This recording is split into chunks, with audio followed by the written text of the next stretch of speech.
Bonjour tout le monde, oui, c'est encore moi Nicolas Castonguay.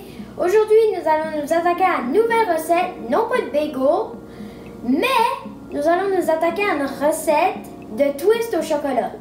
Donc, avant que je commence la recette, commencez votre recette que vous allez faire probablement le soir et continuez-la le lendemain. Donc, et aussi, ce twist-là, c'est fait avec non pas de la levure, mais avec du levain actif ou appelé du levain pour sourdough. Donc, on va commencer. Donc, en premier, il faut que vous ajoutiez 100 g de farine dans un contenant.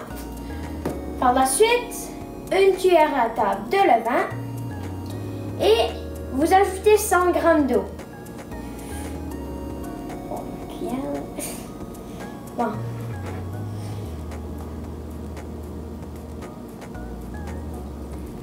Comme ça. Ensuite, vous brassez.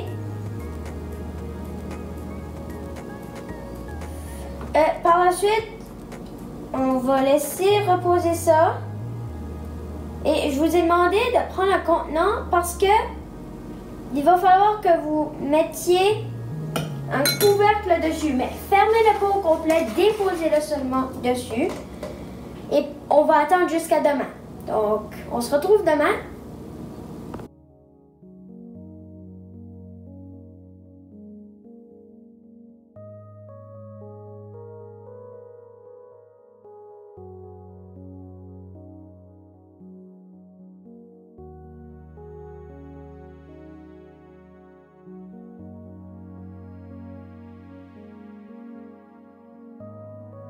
Ok, bonjour tout le monde. Rebonjour, devrais-je dire. Maintenant qu'on a brassé avec nos mains, il faut qu'on pétrisse pendant 10 minutes. Puis inquiétez-vous pas, c'est normal que la pâte soit collante de même. Au fur et à mesure que vous pétrissez, ça va devenir moins en moins collante.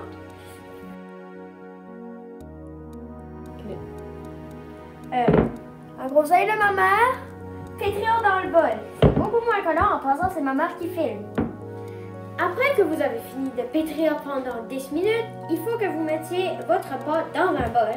Par la suite, vous allez devoir le recouvrir et le laisser reposer pendant 3 heures. Ça me donnera plein de temps à ma mère pour faire la vaisselle. J'espère. Ma mère m'a dit de faire la vaisselle. Donc, je suppose que je dois le faire.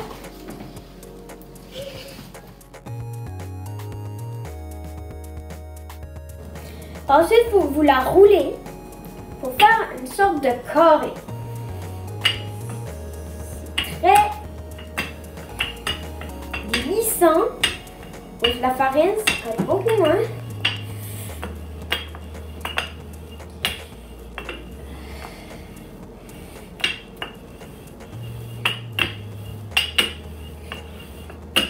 Reste comme ça. Donc, après que j'ai roulé la pâte et que j'ai pris des beaux cours avec l'aide de ma mère qui est juste en train de filmer, on va préparer le chocolat. Nom nom. Bon, donc en premier, il faut que vous mettiez dans un bol 180 g de beurre ramolli, comme ceci. Dans un autre bol, 60 g de cassonade et 10 ml de cannelle dans quelque chose que vous pouvez mettre dedans. Donc, on va commencer avec la cassonade. On va le vider dans le beurre.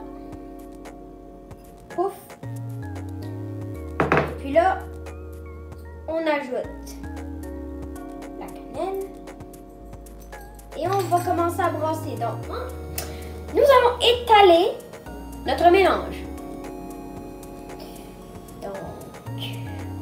Il faut au moins que ça soit à 1 cm et demi du bord. Là, j'ai très mal étendu ça. Là, je l'ai mieux étendu. Ça.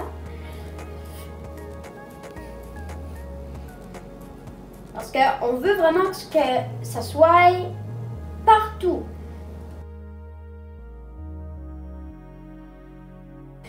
On va saupoudrer les pépites de chocolat. On en met un peu partout. Sans oublier sur les bords. Voilà.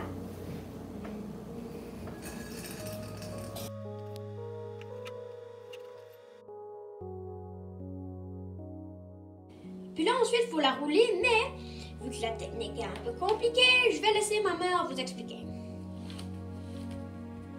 Donc, à toi.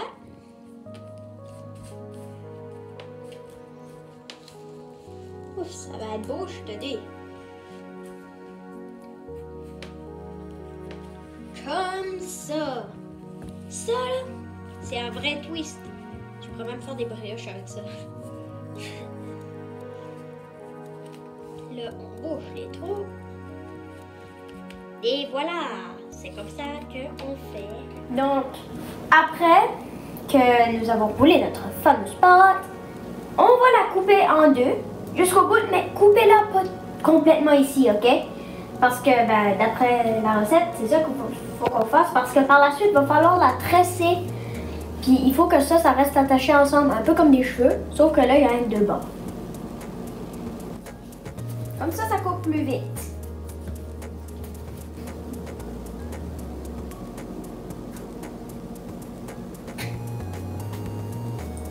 Un instant.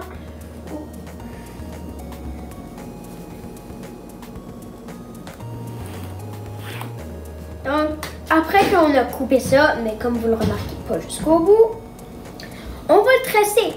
Et comment ça fonctionne, le tresser? Il faut que vous preniez un bout, que vous l'apportez par-dessus. C'est compliqué. Puis là, vous allez de nouveau tasser les bouts, comme ça. Et vous continuez de tresser le tout. Pour faire un beau twist. Donc, ça va pas prendre de temps.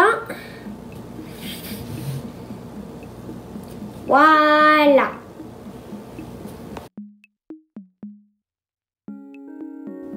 Donc, après que vous avez twisté tout ça, il faut que vous le mettiez en rond. Tu peux zoomer. Puis, il faut que vous le mettez dans quelque chose qui ressemble à ceci. Mais attention, il ne faut pas la mettre au four tout de suite. Il faut que vous le laissez reposer 1h30 avant de le mettre au four. Donc, on se retrouve quand est-ce que ça aura fini.